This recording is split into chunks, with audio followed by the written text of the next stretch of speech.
Halo semuanya, namo buddhaya, salam kebajikan. Di kesempatan kali ini, saya akan mencoba menjelaskan singkat mengenai kerukunan antar umat beragama menurut pandangan dari ajaran agama Buddha. Nah, kerukunan antar umat beragama itu sendiri memiliki pengertian bahwa suatu kondisi di mana semua golongan agama bisa hidup bersama-sama secara damai tanpa mengurangi hak dan kebebasan masing-masing untuk menganut dan melaksanakan kewajiban agamanya. Nah, kerukunan di sini adalah bukan berarti penganut agama yang satu tidak merasa perlu ataupun menahan diri untuk melibatkan persoalan keberagaman dengan pihak lain. Karena kebersamaan itu menghendaki tengah rasa yang benar-benar dimungkinkan jika adanya saling memahami ataupun pemahaman bersama. Nah, lalu kerukunan antar umat beragama akan dapat dicapai jika setiap golongan agama memiliki prinsip menerima perbedaan. Nah, prinsip ini pun menunjukkan bahwa orang mau menerima dan menghormati orang lain dengan kebebasan untuk menganut keyakinan agamanya sendiri.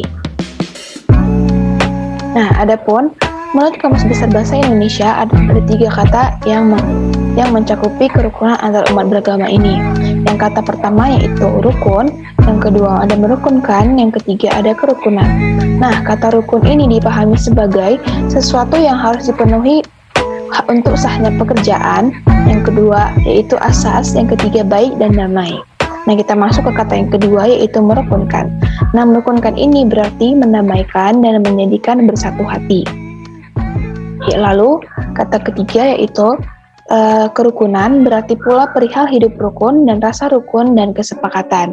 Nah, jadi kerukunan hidup umat beragama menurut Kamus Besar Bahasa Indonesia berarti perihal hidup rukun yaitu hidup dalam suasana baik dan damai, tidak bertengkar, bersatu hati dan bersepakat antar umat yang berbeda-beda agamanya atau antar umat dalam satu agama. Nah, kerukunan antar umat beragama juga diatur berdasarkan peraturan bersama Menteri Agama dan Menteri Dalam Negeri nomor 9 tahun 2006 dan nomor 8 tahun 2008 yang berisi kerukunan umat beragama adalah keadaan hubungan sesama umat beragama yang dilandasi toleransi, saling pengertian, saling menghormati, menghargai kesetaraan dalam pengamalan ajaran agamanya, dan kerjasama dalam kehidupan bermasyarakat, berbangsa, dan bernegara di dalam Negara Kesatuan Republik Indonesia berdasarkan Pancasila dan Undang-Undang Dasar Negara Republik Indonesia tahun 1945. Nah, kerukunan antar umat beragama juga diatur dalam prasasti Asoka. Apa sih prasasti Asoka ini? Prasasti Asoka ini merupakan prasasti Buddhisme yang sangat terkenal karena mencerminkan sikap agama Buddha yang mengajarkan kerukunan serta toleransi antar umat beragama. Nah, adapun isi dari prasasti Asoka itu sendiri yaitu janganlah kita hanya menghormati agama sendiri dan mencela agama orang lain tanpa suatu dasar yang kuat. Sebaliknya, agama orang lain pun hendaknya dihormati atas dasar-dasar tertentu. Dengan berbuat demikian, kita telah membantu agama kita sendiri untuk berkembang di samping menguntungkan pula agama orang lain. Nah, dengan berbuat sebaliknya, kita telah merugikan agama kita sendiri di samping merugikan agama orang lain. Oleh karena itu, barang siapa menghormati agamanya sendiri dan mencela agama orang lain, semata-mata didorong oleh rasa bakti dan agama sendiri dengan berpikir, bagaimana aku dapat memuliakan agamaku sendiri? Nah, dengan berbuat demikianlah, ia malah merugikan agamanya sendiri. Oleh karena itu, kerukunan sangat dianjurkan dengan pengertian bahwa semua agama atau semua orang hendaknya mendengarkan dan bersedia mendengar ajaran yang dianut oleh orang lain. Nah, selanjutnya kita masuk ke sikap Buddha terhadap agama lainnya. Nah, sikap Buddha terhadap agama lainnya itu diatur juga dalam Dhammapada, yaitu isinya sebagai berikut. Di antara semua jalan, jalan mulia berunsur 8 adalah yang terbaik. Di antara semua kebenaran, 4 kebenaran mulia adalah yang terbaik. Di antara semua keadaan, bebas dari semua hawa nafsu adalah yang terbaik. Di antara semua makhluk-makhluk hidup, orang yang waskita adalah orang yang terbaik. Inilah satu-satunya jalan. Tidak ada jalan lain yang dapat membawa kesucian pandangan. Ikutilah jalan ini yang dapat mengalahkan marah. Dengan mengikuti jalan ini, engkau dapat mengakhiri penderitaan. Aku mengajarkannya setelah aku mengetahui jalan inilah cara membuang duri-duri nafsu. Nah, masalah kehidupan beragama di masyarakat Indonesia merupakan masalah yang sangat peka di antara berbagai masalah sosial budaya lainnya. Terjadinya suatu masalah sosial akan semakin rumit jika masalah tersebut sudah menyinggung sara. Sara ini apa? Sara ini adalah suku, agama, dan ras. Nah, menyadari hal-hal tersebut, maka setiap agama memiliki peranan penting dalam mewujudkan persatuan dan kesatuan bangsa, serta kedamaian dalam kehidupan bermasyarakat, berbangsa, dan bernegara. Selanjutnya, untuk membina dan memupuk sikap hidup rukun, Sang Buddha menganjurkan terdapat 6 dharma yang bertujuan agar kita saling mengingat, saling mencintai, saling menghormati, saling menolong, saling menghindari percekcokan yang akan menunjukkan kerukunan dan persatuan dan kesatuan. Nah, ke-6 dharma itu adalah yang pertama, memancarkan cinta kasih.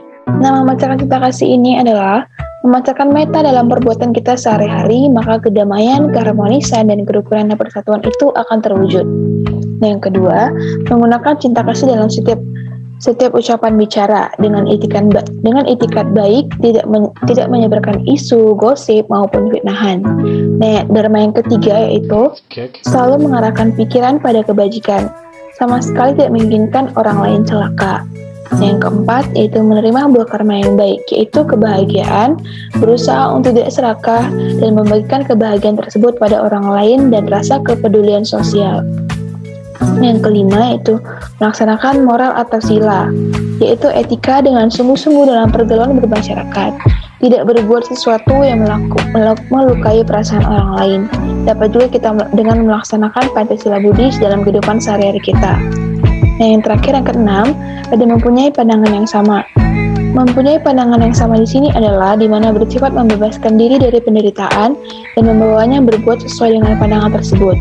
Hidup harmonis dan tidak bertengkar karena perbedaan pendapat. Nah, lantas bagaimana cara kita dapat mencapai kerukunan? Nah, kita dapat mencapai kerukunan antar umat agama itu dengan melakukan 5 hal berikut. Yang pertama adalah saling tenggang rasa, menghargai, toleransi antar umat beragama. Yang kedua, tidak memaksakan seseorang untuk memeluk agama tertentu. Jadi istilahnya yang kedua ini adalah memberikan kebebasan untuk masing-masing orang untuk memeluk agama yang diinginkannya. Yang ketiga, yaitu melaksanakan ibadah sesuai dengan agamanya. Dan yang keempat, yaitu mematuhi peraturan keagamaan baik dalam agamanya maupun peraturan negara ataupun pemerintah. Yang kelima, menjalankan Pancasila Buddhis. Nah, isi dari Pancasila Buddhis itu sendiri yang pertama, yaitu aku bertekad akan melatih diri menghindari pembunuhan makhluk hidup. Yang kedua, aku bertekad akan melatih diri menghindari pengambilan barang yang tidak diberikan. Yang ketiga, aku bertekad akan melatih diri menghindari perbuatan asusila. Yang keempat, aku bertekad akan melatih diri menghindari ucapan yang tidak benar. Dan yang kelima, yaitu aku bertekad akan melatih diri menghindari segala minuman keras yang dapat menyebabkan lemahnya kesadaran. Demikianlah yang saya sampaikan presentasi singkat mengenai kerukunan antar umat beragama menurut pandangan ajaran agama Buddha. Terima kasih. Semoga bermanfaat bagi kita semua. Sabesata Bhavantu Sukhitata. Semoga semua makhluk hidup berbahagia.